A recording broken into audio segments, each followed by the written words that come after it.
Chintu stepped outside with a bag of dreams and eyes so tall. He said, Two bright birds flew up in the sky. "Hello," said Chintu. Oh, birds chirped back, "Come along."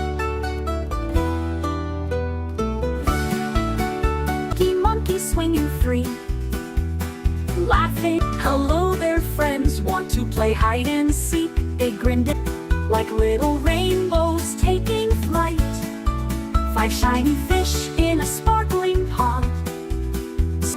"Let me try a splash like you today." In the grass, peeking at flowers bloomed in shades so bright, filling the air can bring